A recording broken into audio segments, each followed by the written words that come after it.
À Kano, la grande cité du Nord, vivait une jeune femme nommée Zainab. Sa beauté était telle que partout où elle passait, les regards se retournaient. Mais ce n'était pas sa beauté seule qui frappait les esprits. C'était aussi sa dignité, sa voix douce et sa force intérieure. Zainab aimait un jeune homme, Aminu, étudiant pauvre, fils d'un simple tailleur. Ils s'étaient rencontrés à l'école coranique. Tandis qu'il récitait les versets, elle l'écoutait avec admiration. Peu à peu, une complicité naquit, puis un amour profond. Mais dans leur société, l'amour seul ne suffisait pas. Un jour, le père de Zainab reçut une proposition de mariage d'un homme riche et influent, Al-Haji Moussa, un marchand de bétail beaucoup plus âgé qu'elle. Il offrit une dot considérable, des bijoux et des tissus venus du Niger et du Tchad. Le père de Zainab accepta immédiatement. Quand Zainab l'apprit, elle s'effondra en larmes. « Zainab, père, comment peux-tu me donner à un homme que je n'aime pas? Mon cœur est déjà lié à Aminu.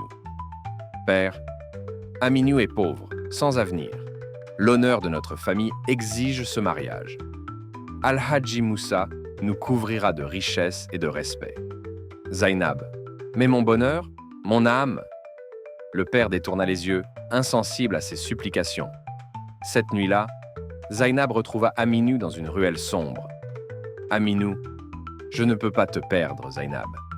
Si ton père ne nous écoute pas, alors fuyons. Nous irons à Kaduna, ou plus loin encore. Zainab, les larmes aux yeux. Aminu, fuir?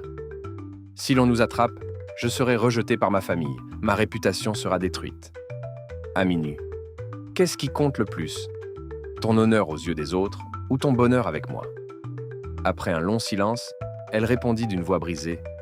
Zainab, toi, c'est toi que je choisis. Quelques jours avant le mariage, ils décidèrent de s'enfuir. Mais leur plan fut découvert. Les hommes d'Al-Haji Moussa interceptèrent Aminu, le battirent et l'enfermèrent dans une petite cellule de la maison du marchand. Quant à Zainab, elle fut ramenée de force chez elle. Le jour du mariage arriva.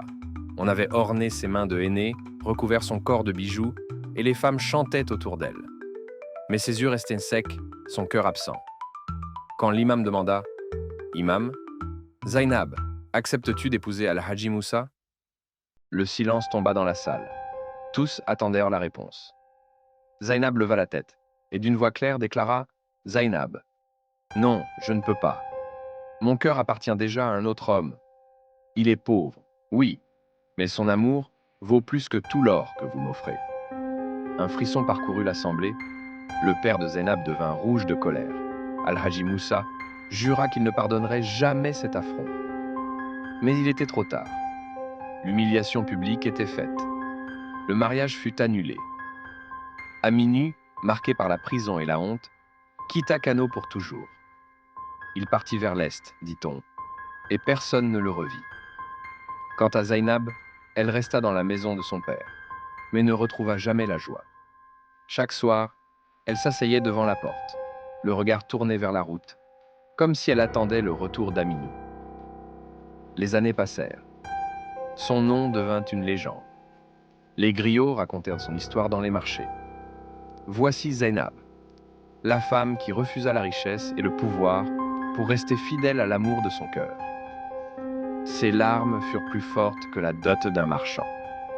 On dit qu'aujourd'hui encore, quand le vent souffle dans les rues de Kano, on entend comme un murmure la voix de Zainab appelant le nom d'Aminu.